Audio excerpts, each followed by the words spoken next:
Hi everybody, welcome in. This is Julie Maxon, the Main Stamper, and today I am sharing a designer series paper technique for card fronts called Stack, Shuffle, Repeat. So this is a really fun one. This is actually designed for my online clubs. So my January to May online clubs, we are exploring every month a new technique with designer series paper. And I am uploading the videos so that all of the girls in different areas can watch these online, as our online club is online. We don't actually meet in person. We're not even all in the same state. So anyway, this is just a great way to share different techniques, and we are exploring our paper together. It's a lot of fun. And I'm putting these videos in different places in case other people are interested in trying out some of these great techniques as well. So we are going to hop over to my workspace and talk a little bit more about this awesome paper technique. Okay, so my club girls, you are special to me, and you have in the mail this month, for the month of March, you've got some designer series paper. This is from the hand penned designer series paper stack, and this is one side. And this is the other side, and they're fabulous prints. I love these colors. We have coordinating colors. Let's see if I can remember them all here. This one is Mint Macaron, Misty Moonlight, Cinnamon Cider, Highland Heather, Blushing Bride, Pool Party, Daffodil Delight, Garden Green, and last but not least, Pale Papaya. So these are all of the colors that will coordinate as well. Of course, white and black will also coordinate for your card bases. So you're going to need to have 4 card bases for these 4 pieces of designer series paper for this particular technique. They can be different colors, they can be the same colors, it doesn't matter. You choose whatever colors you like. Just choose something that's going to match your designer series paper. That's as simple as it gets. So I'm going to set my papers aside here, and we're going to talk a little bit about this whole entire technique. Now, our other techniques we've tried were the One Sheet Wonder with a 12-inch paper. We did a Pick 6 with 6x6 papers. This time we just have 4 papers that are cut 4 by 5 1/4. And we're going to go ahead and cut these up with our paper trimmer and use them on our card fronts. Now, I did send you the directions, so you can follow along with your directions, or you can just simply follow along with me as I cut the paper and start assembling our card fronts. Now, in this video, we're not going to worry about finishing up the complete stamped images on the fronts. You guys can put these beautiful papers on your card fronts, design away to your heart's content. What you need to think about, though, is it's going to go on your card front in the portrait position. So let's say this is your card front, right? It's going to go on just like this. It's like your first layer. This is 4 by 5 1/4. So we're going to chop this up and shuffle them around and add them to our card fronts. So with that in mind, just look at the designs on them, and when you cut your papers, you want to make sure that you're cutting them with the designs up if it's necessary. I got to bring back in my directions so I can read along here. So in this portrait position, and you can cut all 4 at once, just keep them nice and snug and tight together. If you've got a really great paper trimmer, you can definitely do this. So we're starting with the 4 inches across by 5 1/4 long, or tall as your directions say, and we're going to place it in the paper trimmer at 2 3/4 first. So I'm just going to line this up at 2 3/4, and I'm going to cut all of these at once. Now this paper stack right here, they're all in the same order as this stack. I'm going to set this skinny stack aside for right now. We're going to rotate this stack right here 90 degrees, and now we're going to cut it at 3 inches. So I'm just lining this up at the 3-inch mark right here, and I'm going to go ahead and cut again. Now you've got 2 paper stacks. We're going to keep everything in order for right now. So this is the very beginning. We're going to set these to a side, and we're going to pull in our skinny strips that we had put over to the side before, and we're going to put these in our paper trimmer this long way, and we're going to cut this one at 2 inches right here. So it's going to line it up at 2 inches, cut them, and then this is the remaining paper stacks right here. So if I bring these back in real quick and put them on my paper trimmer, you're going to see that if we squished all these together, you would have this 4 by 5 1/4 inch piece of paper, but we now have 4 different stacks of paper. So now that we've cut them, we're going to keep them stacked. So now they're stacked, and then we're going to shuffle them, and we're going to do our designs from there. So I'm going to bring those over, move aside some of my items here so that I can show you the shuffle part. Now you've got your 4 papers just like this. So you're going to take your top left paper stack, you're going to take the top pattern design, and you're going to put it toward the back. Just one goes to the back. The next one over, we're going to go to the top right. This time we're going to shuffle 2. So we're putting the first 2 designs to the back. This bottom one right here on the right hand side, we're going to do the same thing, but we're going to do 3. So you're shuffling 1, 2, 3. And there we go. And we're going to leave this 4th paper stack completely just like it is. We're not going to shuffle it at all. Now when you look down at this, you can see that all 4 of these papers show a different front design. Now we're going to take one off the top each time as we go along, and we're going to set them aside. This is actually going to be one card front right here. And now we're going to take the top 4 again and set them aside. Okay, and we've got another card front. We're going to take the top one more time here, and we've got these 4 for a card front, and then the last 4 will also be a card front. So now we've got 4 different piles of papers that have been all mixed and matched. So we're just going to play with them for a minute, and we're going to play with our pattern designs. Now when they go back on our card, they're actually going to go back in almost the exact same position that we started from. So you can see that this would be a card front right here, but this shows all of the same designs. You're going to want to think about maybe flipping some over and playing with some patterns to see what you like. And you can rotate them if you need to. So maybe I like that for a card front. I really do like that for a card front. So I'm going to set this one aside. I'm going to work on my next pile. Whoops.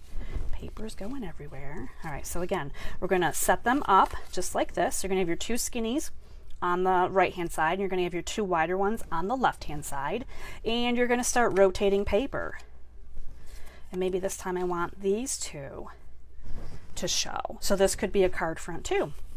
And now I'm going to try another one down here. I'm trying to see how much of this is going to show in the camera here for you guys to see.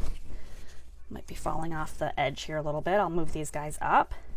Okay, so I'm just designing along here, and I'm trying to decide which ones I like facing up.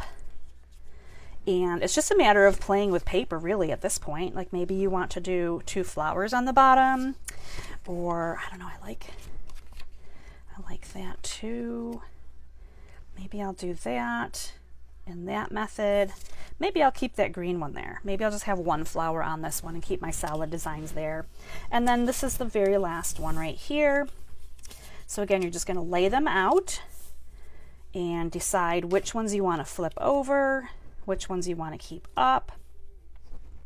And depending on what you like, you might want more flowery ones facing, you might want, more solid ones facing. Really kind of like that yellow and purple like that. I might go with something like that. Now at the same time, if you decide that you want to put a yellow one up here and a pink one down here, you can rotate them just like that. You can flip these around and mix and match them to your heart's content. But basically this is what you're doing with your paper patterns, and it is a lot of fun, especially when they all coordinate so nicely together. So that's what we're going to do, and then we're going to bring in our card bases. I have a few left over here, and we're going to just decide which ones we want to use for which patterns. So I'm going to just try this out over here and see if I like this. So I'm going to just bring my paper over here real quick, and I kind of do like that one. I'm going to set that one aside. All right, so let's say that this is my final decision. I've played with the paper. I've got the design that I like. So I can just line this up on my card, and I like to leave a little bit of a room around each of these pieces of Designer Series paper. I don't like to squish it tight. Now you can push it all together if you want. I think that leaving a little bit of room is probably the way to go though, so you don't have to line them up so exactly.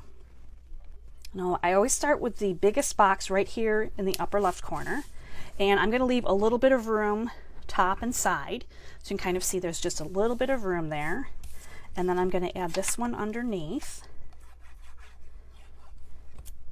This one will go right here. So again, I'm leaving just a bit of space in between the two. I'll lift that up so you can see it a little bit better, a little bit of space in between the two. And then I'm going to put the smallest one in the top corner. Now this time I'm just trying to line up the top edge here so that it goes across the top straight and leaves a little bit of a gap on each side. So you can kind of see the gap on each side there. And then I'm going to put this one here on the bottom. We'll get that one on here just like so. This time I'm trying to make sure that I've lined up the bottom designer series paper evenly and left, you know, the same amount of gaps here. And the paper really is pretty forgiving, because if you get them a little bit crooked, it's not going to be so glaringly obvious, especially when you decorate it. So this is just the bones of your card, right? You're going to add sentiments, you're going to add flowers, you're going to add maybe even a stamped image. You can go ribbon and bling and just, you know, completely do this up. Word of caution, when you get a whole bunch of them and set them aside, make sure that when you go to design them, that you open up the card, make sure that it opens the right way, that you're designing them this way, because if you're putting designs on upside down and then you try to open it the opposite way, it's not going to work. And with different designs like this where it could go either way, sometimes you forget which orientation your card started out in. So you always want to open the card, make sure that you're designing it right side up so you don't have any oopsies. So that is just as simple as it can be. Now I'm going to show you a few examples here. I played with some paper earlier. This one is a Misty Moonlight base. And you're going to see through all these samples right here that I've chosen to just punch a couple of circles. So I brought in some of my circle punches because I just like how easy they are. I've got the 2-inch and the 1 3/4 inch. So I just cut some coordinating cardstock and I put one top and bottom on the card, and I just added a really simple sentiment.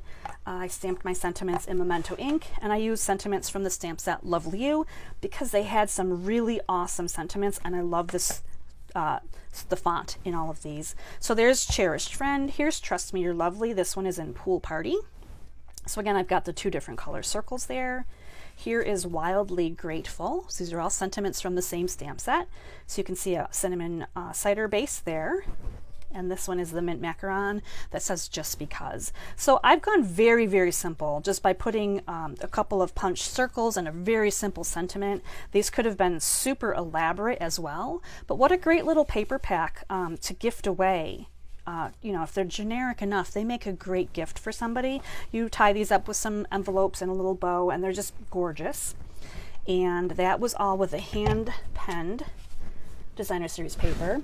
But I wanted to show you that you can do this with any designer series paper, right? So these are from the Tidings of Christmas. So again, these are great cards if you're looking for really quick Christmas cards. This one is Cherry Cobbler. So again, I've got the same outline, the same cuts, and this one has a crumb cake base. This one has an Evening Evergreen base, and this one is Soft Succulent. So you can see that all of these are completely different cards. We've got the same pattern paper, but some of them don't show up on each card. I've got the red. I've only got the red on this one, actually. So you have a lot of fun playing with paper, creating quick card bases. This would be a great technique to just set card bases like this aside, put the designer paper on them, and stack them away. And then when you need a really quick and simple card, you can pull it out, grab a sentiment, add something simple, and you have your card done in no time at all. And I just love this technique for that.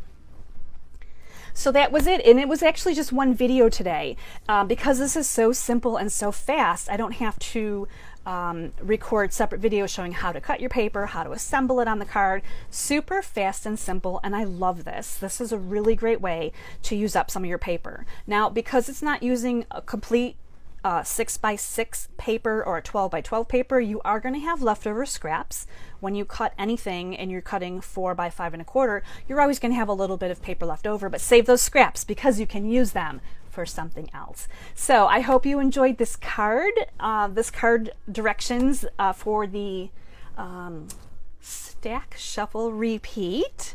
And if you're looking for other videos, just go through and see what else I've got for different ideas, and there will be more to come. So thanks everybody for watching, and have a great day. Bye-bye.